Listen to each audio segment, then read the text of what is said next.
Hello বন্ধুরা, আজ তোমাদের সাথে আমি আছি কৃষ্ণ। আজ তোমাদের একটা ভৌতিক গল্প শোনাতে চলেছি। তোমরা সবাই গল্পটা মন দিয়ে শুনবে। তখন 12টা। রাহুল নতুন একটা বাড়িতে ভাড়া এসেছে।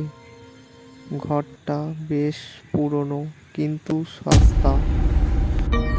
ঘরের কোণে এক বিশাল পুরনো আয়না রাখা আছে। রাহুল আয়নার সামনে দাঁড়িয়ে দাঁত মাজছিল। তার মনে হলো আয়নার ভেতরে তার প্রতিচ্ছবিটা যেন 1 সেকেন্ড দেরি করে নড়ছে। রাহুল ভাবল হয়তো চোখের ভুল।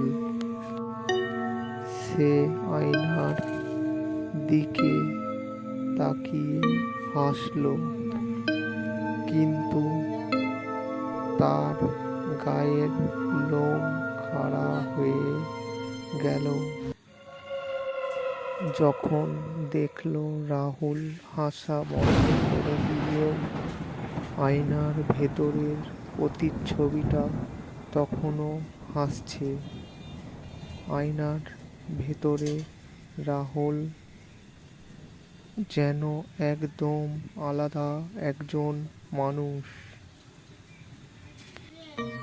রাহুল ভয়ে পিছিয়ে এলো, কিন্তু আয়নার ভেতরের প্রতিচ্ছবিটা আয়না থেকে বেরিয়ে আসার চেষ্টা করছে।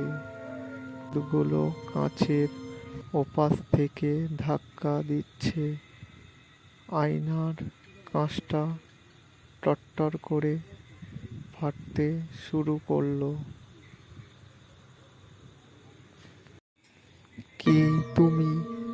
আমার আয়নায় তুমি কি করছো? হঠাৎ আয়নাটা ভেঙে চুরমার হয়ে গেল। সারা ঘরে অন্ধকার নেমে এলো।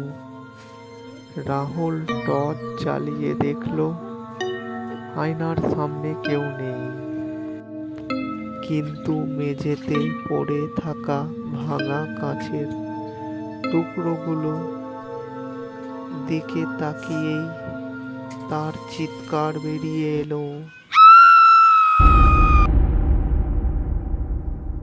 দেখা যাচ্ছে রাহুল নয়, এটা বিভৎস কঙ্কাল তার দিকে তাকিয়ে হাসছে।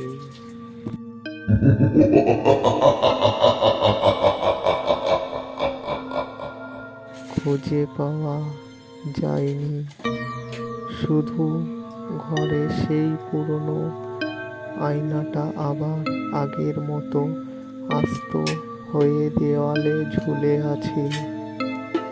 আর আয়নার ভেতরে রাহুলের আটকা পড়ে আছে সেই অনবরত কাঁচের উপর করাঘাত করেছে, কিন্তু শব্দর বাইরে আসছে না।